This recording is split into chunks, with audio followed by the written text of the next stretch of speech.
Hello Jazzy, today is Saturday, so neither Friday or Monday, but I thought I'll film ahead and might add on later if I want to make the video longer, but if not, then I have something to post on Monday.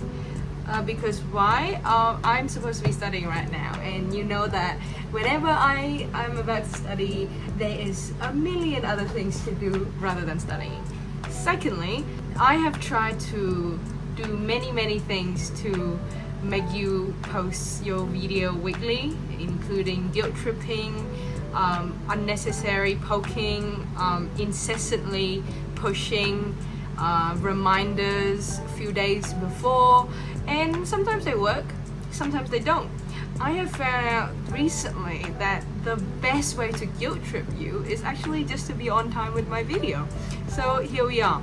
Today's video is about, it's very overdue, but it's a reflection of my last year New Year resolution. I know it's already March, but I finally finished the notebook, and you know that I tend to have about one notebook every year. I don't change notebook the moment there's a new year. I just keep going with it until it's finished, and it usually ends up around, you know, the beginning of the next year. So I finally finished it, and it's March 2025. Anyways, I will show you the new notebook and what I decorate of it when I start on it. But I don't know if you remember, at the start of 2024 or somewhere around there, I wrote myself a letter and I wrote myself a New Year resolution. Now, if you want to know what the letter was about, you just have to scroll back at the bottom of our video. I've read about that. But I thought we could read about my New Year's resolution and see if I actually completed them or not. So, what's this? Oh, this is a draft or something.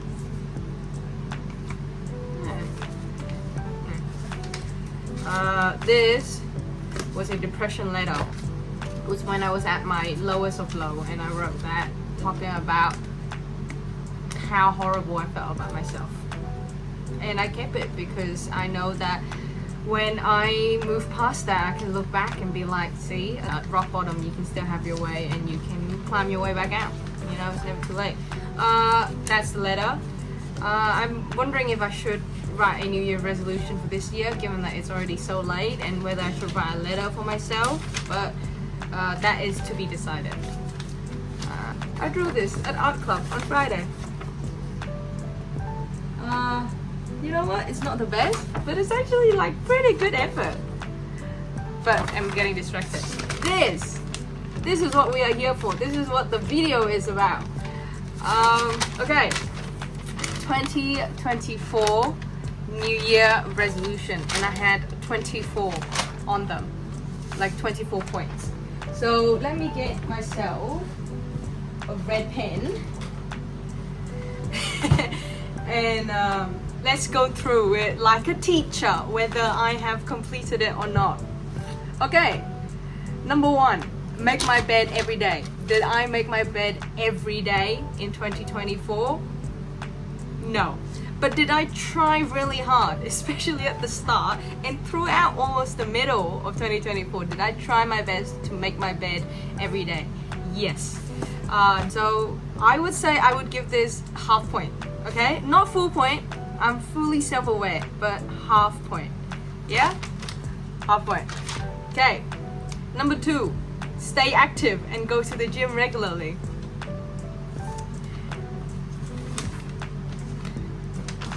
We don't have to talk about it. I have cancelled my gym membership, and I'm not going to even renew one because I know that I don't really fully commit to it. I was planning to do calisthenics, and I wanted to go back to running so bad. Just need the motivation to get it going, okay? I promise you. I promise. Maybe I should put that in my New Year resolution. Oh my god. So ashamed when I got to number 2 there. Number 3, get to 55 kilograms. I've gained 5 kilograms instead of lose 5 kilograms. Does that count? I think I've gained about 8, not 5. Still planning to lose weight, but still trying to love my body. It's a paradox, okay? It's hard. It's sort of, I do notice now that my pants don't fit me anymore. you know, my face have a little bit more fat to it, my jawline's disappearing, you know, my dad's genetic square jaw is sort of like circle now. But at the same time, like, when do I decide that that's bad mentality? Like, you know, your pants is supposed to fit you, you're not supposed to fit your pants, right? But other things like I'm getting out of breath, I'm more tired, that is a good reason to that's a good reason to lose weight, I guess. Number 4, join at least 2 clubs in university. Yeah, I did. I joined like 5 clubs. Number 5, keep in touch with Sue and Linda at least once a month. Not once a month. I haven't actually called Linda and Sue in a while now, so I really need to get on with that. But last year I did call them and I did try to keep in touch, and it was like the first year that I don't get to see Sue and Linda and you guys often. So I applaud myself for the effort, and I'm gonna give myself a tick there. Number 6, call mom every week. I did not. I don't remember. It's last year, but I'm pretty sure I did not call her every single week. The hard thing about consistency is like it's not all the time, but I did call her, so I did try to keep in touch, and we do have some good conversations. So I'm gonna give that half a point. And especially during tough time, like I always call her, and we always have really deep conversation and reflection. Now though, I call her much more often. So we got much closer when I came back from Vietnam. So yeah, 1.5 this 2024, but I'm hoping if I put this in my 2025 New Year resolution, it will get a 1 point. Number 7, call family members, grandma, grandpa, cousins randomly and more often than when you miss them. I'm gonna give myself a cross here. I wish I had called more. I really don't call my cousin a lot, even when I try to. His phone is really like bad and he has to study, and so we only ever really keep in touch when I'm in Vietnam, which is very rarely, right? And you know, that does affect the close relationship that we once have. The more he grows up, the more reserved he's going to be, and the harder it is for me to connect to him. So I don't know how to fix that. With grandma and grandpa this year, I have been calling them much more often. I tend to hesitate for them because it will be like an hour conversation of grandma talking about something. But then again, you think about it, they're so old now, they forget most things, and they're just trying to keep the memories of their youth alive, whether that's complaints or not, or stories. You know, when I grow up, I won't be able to just call them and hear them talk for an hour. So I guess I'm gonna have to overcome that little hesitation and call them much more. So I'm gonna give myself a cross here to tell myself to be better. Okay, number 8, stick to the schedule of posting on YouTube with Jazzy. 1 point, 2 points if I can. I could give this 2 ticks, but I'm staying it to the score, which is cross 0 points, 1.5 and 1 point. I'm keeping it fair, but I totally stick to the schedule, man. Other than going to Melbourne with you, I don't think I miss a single day. Like I would be late, but I don't think I'll miss. And I give you extra videos too, so you should reflect on that. You should really reflect on that, Jazzy. Number 9, read 12 books at least. So my plan was reading 1 book per month. Dude, that is difficult. But I did read, especially towards the end when I was reading Norwegian Wood. I really enjoyed that. And it kickstart my reading. So I'm trying to finish One Flew Over the Cuckoo's Nest. I think that's what it's called. Not trying, I'm actually do enjoy it quite a bit, but I'm nearly finishing that, and then I have to get back to A Clockwork Orange, which I'm struggling a bit because of the slang. So I just gave myself a cross, but I think I'm gonna actually give myself half point there. I feel like I did try. Okay. Number 10, keep screen time average to 6 hours. My average screen time is about 10 to 12 hours. I do not know how. I do know how. I do a lot of mindless scrolling. But I don't feel like I'm brain rot, you know? I guess a lot of it also comes down to the fact that I listen to music a lot, so I don't look at the screen, but I listen to the music almost 24/7, so maybe that affects it. But I have to be honest, I need to keep my screen time lower. I mean, I bought a coloring book this year, and I'm trying to do my readings, like my university works. I'm trying to read, I'm trying to do a lot of things other than scrolling on Instagram. So I'm putting in strategies for this year, but last year, definitely did not. Okay. Number 11, be more patient in everything. I'm gonna give myself half there. I'm really short-tempered, you know that. I am one tiny angry chihuahua. I do jump to conclusion, and I do keep my hatred, you know, especially with Yen and Haiti, like the situation of moving out, like that anger was in me for a really, really long time, right? But I feel like when I became an SSO, there is a newfound patience that I've never had before. And I told you this in the last video. It's like, I love teaching kids, and I am so willing to sit there for 10-15 minutes trying to go through something for a child, especially when they're trying to understand it. Like, it's not their fault that they can't comprehend things.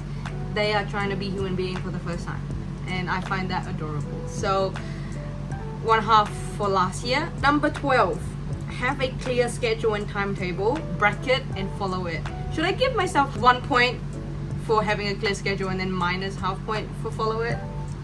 Or 1 point for clear schedule and then minus 1 point for not following it? I'm just gonna cross it. Needs better schedule, man. I haven't got a set. I mean, I kind of have a schedule, but not really this year. I just have when I have work, and then after work what I'm doing roughly, and then this is my class, so I know when my class is, and then I tend to leave my Saturday and Sunday free just so I can free range it. But you know me, so I think I need to map out my Saturday and Sunday too, or else I won't do anything, like mindless scrolling for the last 2 hours. Number 13, be more organized. That's tough. I'm gonna give it a halfway. I don't know, I can't remember how organized I was last year. The packing shows me I have a lot of stuff. This year, I think I'm keeping it fairly organized. Like, I'm actually pretty proud of what I do daily to keep my room clean. So, half point.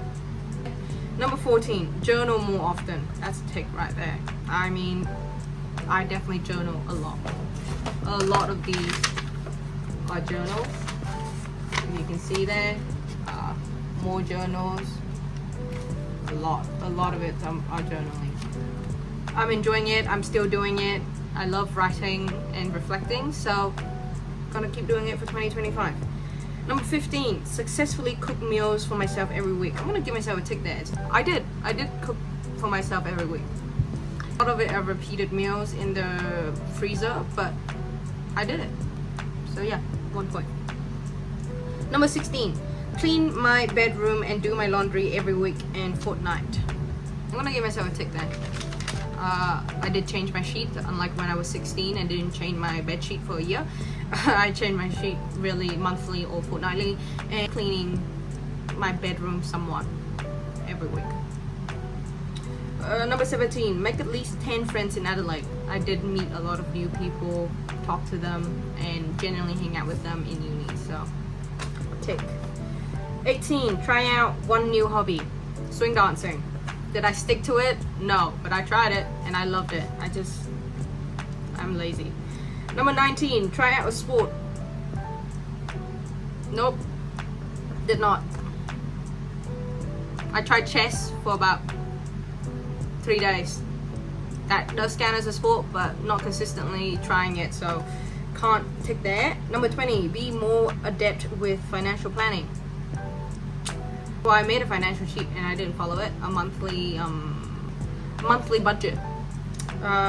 Did not put things in there though, but I was more self-aware about what I spent and how to save. 1.5. Number 21, watch more old classic movies. Don't think I did. Did watch a lot of movies though, like good classic movies, but not black and white, so I wouldn't call that old classic. They're more like in the 80s, 90s. Number 22, thrift more than new purchases. Nope, especially when I went to Vietnam, I bought a lot of new stuff. Number 23, completely cut down on soft drinks. I'll give myself that a half actually. I mean, I did drink soft drink towards the end of the year. As you know, New Year resolution, like if you don't reflect on it often, like every 3 months, it just dwindle down. But I did try to cut out soft drinks a lot of times. Give myself 1.5. 24, get a tattoo. I told myself I wasn't gonna follow this. I'm not gonna complete this entire list, so I just put that one last in there because the chance of me actually getting a tattoo at the age of 19, when my mother completely disagreed with me and very much hate for me to have a tattoo, yeah, that was not likely. So yeah, that is 24. Let me add up the marks. So I got 9.5 out of 24. Not surprised, honestly. New Year resolution never fucking worked. So that is it for 2024, and I'm gonna complete a new list of 2025 of 25 points, and catch you back later.